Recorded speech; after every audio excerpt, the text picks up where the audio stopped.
Thank Hello, you. sorry, you're talking. Never mind. No. Thank you very much, Sufa. So, Mr. Chin, the floor is yours.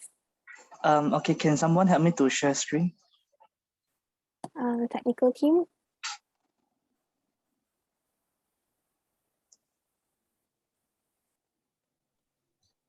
Share the slide, is it? Yeah, correct. Okay.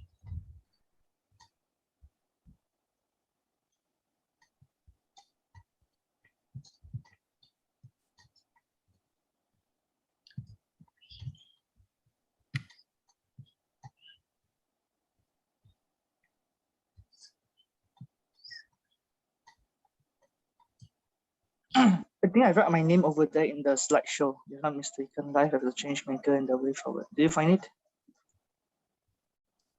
I'm trying to find the button.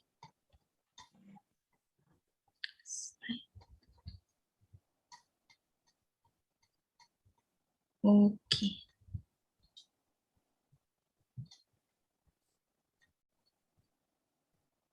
Got ah? Yes.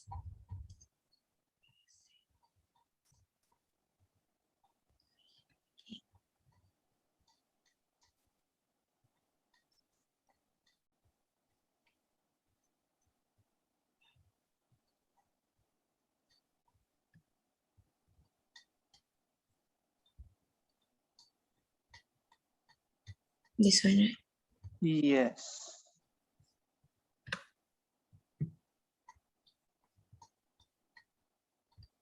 Okay. Okay. All right, a very good morning to all of you. My name is Hauzet, and today I'm going to share with you my journey as a life as a frontliner, and what I've learned for the past 1 year and a half or so. So next. Okay, just a brief introduction of myself. I'm born on 1996 and I'm 25 this year. And I graduated from University of London, Bachelor of Laws. And in terms of my career-wise, I'm currently running my family business, and also I'm also working part of the government. I'm also in the Publicity Bureau Executive Committee member of the Anti-Dada Agency, Anti-Dada Kebangsaan, Secretary of MPKK Fetis Park, and so on. And in terms of the frontline part, I'm also the director of the Civil Defense Emergency Response Team for MPKK Fetis Park, and also seeded FINA. All right, next. Okay, today my sharing will be consists of several parts, which is like life as a frontliner, the challenges and the solutions that we have come up with, and the work-life balance. Like a lot of people are wondering, like during MCO period, how do we actually balance our life and also our lifestyle and our work? And I'll also be sharing a few key takeaways, lessons that we have learned, and how we actually operate this frontliner journey in the vaccination center. Wait, let me read for a while. Slide issue with our spotlight function. 1 minute, 1 minute. Okay, can you do it? Is it okay? Yes, it is okay right now. Thank you very much, Mr. Chin. Okay. All right. My frontline journey begins on the 18th of March, 2020. One day after I came back from Kuala Lumpur on the 17th of March, attending one of the program organized by the US Embassy of Kuala Lumpur. In the beginning, when I first received the call from the civil defense, they said that, all right, we are in dire need of emergency situation. We need frontliners to assist us. And we're actually in a lockdown and emergency ordinance. At first, on my first impression, that, oh, is it another May 13th that's happening in Malaysia or something? Or like how this COVID-19 is going to impact our life? So I'm very, very foreign to this subject. Like, oh, okay, COVID-19 is a virus and it kills somebody. And you want me to be a frontliner? Am I going to die there? And I'm not sure whether I'm going to survive for the next several years or months to come. So when I first told my parents about it, that I'm going to become a frontliner, they are very, very reluctant. Like, why are you putting your life at risk? Like, you're the only son in our family and you're the eldest generation. And if you go into the front line and you die, then what's going to happen to us as family members? So I told my mom like not to worry because I'm not going to do something crazy. So my first part of the session is like for the first several months, we gave out a lot of food aid, like 35,000 of food aid that's being distributed to the whole entire North East district, benefiting like 35,000 families. And we spent nearly like 1.8 million ringgit. All special thanks to my friends and donors and family members who actually donated, and we actually assisted a few local assemblymen and member of parliament to actually distribute the food aid back to the grassroots community on top of what the bakul makanan that has been given. So speed forward, like on the March of, I think, no, not March, on February 23rd, when Khairy Jamaluddin says that February 23rd, which is also my birthday this year, Khairy Jamaluddin actually took the Sinovac dose, and that's the beginning of the vaccination center. I was being brought into the CITF, which is known as the COVID-19 Immunization Task Force, to sit down as their secretariat to take care of 4 different vaccination centers. So being a law graduate student, the first thing that came into my mind, like vaccine center. Okay, when was the last time I took vaccine? It was back in my school. Then like I asked my friends and colleagues, have any one of you actually run a vaccination center in the mass way? And actually everyone shook their head. They said they have no idea how. Then we called in like SPICE management, Satya SPICE, they are the International Convention Exhibition Center, and we brought them in and said that, do you guys operate like a mass vaccination center? The first response I get from the operation manager is, no. We are an event management company. We are not a hospital, and we do not know how to operate this thing. But it's going to be a try and error. So if you see the photo on your very left over here, that was the very first photo that we have taken to operate a prototype vaccination center at Complex Masyarakat Penyayang. I'm actually standing in the middle at the second row next to the 2 ladies there. And it was quite a very exciting journey. So we started off with like 800 doses a day. And I still remember that on the very first day itself, our oldest recipient was actually 108 years old, and it was actually featured in the newspaper. And subsequently on the right side, you can see like this picture is more orderly done. We do it in the SPICE Convention Center at HCOD Hall, whereby like we get a bedridden patient who came in to get their vaccination, and myself as a paramedic over there, we actually do the registration, and we also help her to administer the dose. So these are the things that we have, like ordinary people that we would think like OKU. I never thought that the OKU category could actually categorize as bedridden patients. And this patient was actually being sent from the ambulance. All right, next.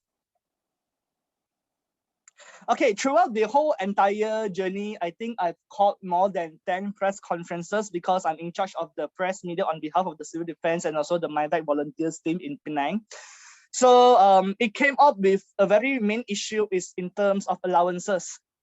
First of all, when we talk about allowances, like civil defense, we have fixed allowance like 8 ringgit per hour, and you serve like 96 ringgit per day, which is like a 12 hours duty. And it's a very challenging thing because on paper, it writes 12 hours. But in reality, we are actually working 14 hours to 16 hours a single day because we need to take into consideration sometimes people come late, sometimes, people forget their vaccination card and they need to return and come back here and retake their vaccines and everything. So it becomes a very big challenge to us. So we actually wrote to NKN, the National Security Council, saying that I think we need to get some additional allowance. That's when the allowance COVID-19 actually came in, the additional 600 ringgit.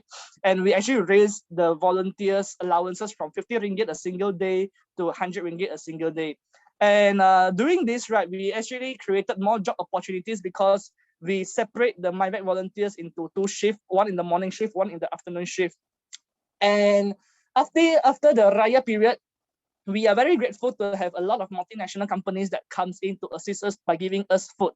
One good thing about working in vaccination center is that you are super well fed. Like we got 5 meals every single day, and every single day there will be a goodies bag for us to bring back. When I say goodies bag, sometimes the volunteers will get power bank, they'll get cups, they'll get KFC vouchers, not discount vouchers, that literally cash voucher to exchange like snack plate, dinner plate. Sometimes you get McDonald's. And like up to today, I can tell you that my whole entire house is filled with too many souvenirs, up to a point I start to give out to a lot of the underprivileged communities. Okay, now we talk about another challenge that we face is on the right side. If those of you who don't understand Chinese, it's actually happening in complex masyarakat penyayang. So back in June, right, we have a very very sad thing, because like the state government actually announces that, okay, we are running out of hospital beds. We are running out of a hospital medan from the military department. So what do we do next? And the very first thing we said that, okay, we should shut down one vaccination center, and they did it like so fast. We don't even have enough time to plan what we are going to do next, because like when we do this, the vaccination, when the announcement was being made, the vaccination center was being told 4 days before the vaccination center was being closed. So out of the sudden, right, we need to chop off the whole entire schedule for the whole entire month, and we need to shift the existing recipients to other vaccination centers. And when we closed on that very day, I was actually giving a press, like you can see in the middle part with my name, Chen Haoze, and also the picture in the bomba there. We are very confused. Okay, now if we are closing down one vaccine center, does that mean that the vaccine center would stop operating? And a lot of people got confused, and it was a very big hoo-ha in the press, not only in Hsinchu, but also in other press, saying that, okay, you guys are troubling us, because like during the very early days, right, we actually vaccinating target clients who are between the age 60 and above.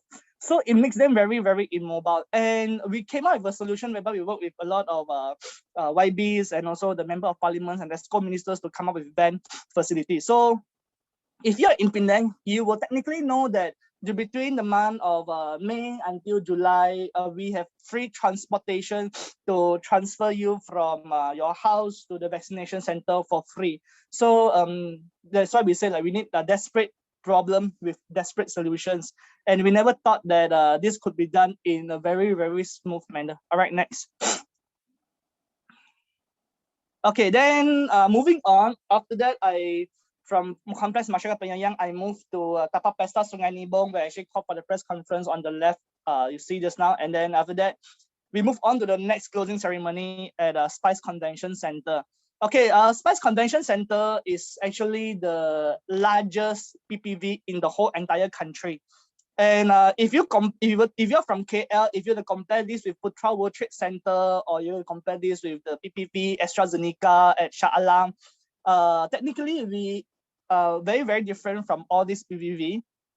This is because like Spice Convention Center and Spice Arena, they are next to each other. And technically we have 4 vaccination halls, and we are vaccinating around like 25,000 recipients every single day. So in the month of September last 2 months ago, we are being told that we are going to close down this particular convention center. But this time we did it in a more proper way, because we have sufficient time to tell the public. And I start to give press statements saying that thank you very much to all the volunteers for contributing their time and effort. Thank you to the volunteers of the frontliners, such as the doctors and the authorities who have been helping us. Next. Hello. Can you go to the next slide, please? And then after that, we also start to give media statement in various languages, such as in English and Mandarin. I also came out with Bernama TV to give a proper press conference saying about the closure of our PPV Convention Center. All right, next. So we managed to call like around 19 press media to came in to assist us to do the publicity and tell them that, okay, we are closing down. And this round, I did it a very different way. I tried to do a better approach to connect the volunteers and also the frontliners, such as the doctors, military officers, and also the police officers together, whereby when all the media came in, we actually separate them into different press media to give them the exposure. Because like, as a frontliner, I believe that number one, COVID-19 is a very unique virus, because it actually gathers all of us to work as a team. Because before that, in the government agency, even in the authority or the administration, none of us actually work together. And for now, that when we work together, it became very fun. All right, next. So these are some of the pictures that we have. Next. Okay, so besides this, I managed to write a research paper on Penang Institute on their Money magazine last year on July, like volunteering is the heart at work and how we should do it, and how food distribution should be done. Next. So these are some of the pictures that we have done throughout the whole entire vaccine period. Next. Next. So these are our work-life balance. Next. And these are some of the speeches that we have given throughout the vaccine period, whereby we have press conferences. Next. All right, next. Okay, these are the food aid that we have given. Next. And these are some of the press statements that we have given as well. Next. I think I've already spoken on this. Next. So my key takeaways is like throughout the whole entire vaccine period, we learn a lot of things. So if you guys are free, do screenshot this particular page. You can actually read on the books that I've studied on how to manage this thing and how we manage the overall system. All right, next. So my conclusion on this sharing is like always admit that if there is a problem, we need to address and we need to admit it. Even if the press asks us, we need to admit that. And we need to be accountable to someone, especially the members of the public, to make them informed that what's their choices. Exercise, if you don't exercise, you die faster because it's very, very stressing. You need to break the habit of being lazy or procrastinating, and always go for cognitive behavioral therapy when you're too stressed out. Even half an hour yoga session or counseling session would be great. And I discovered a new hobby, which is to communicate with the elderly. Last time I don't really have it, but I discovered this new hobby lately. Try to love yourself because it cannot help everyone. And call for help if you find troublemakers. All right, next. Thank you very much, everyone, for your time. If you have any question, feel free to ask me in the chat box. If not, I'll pass back to the speaker of the day.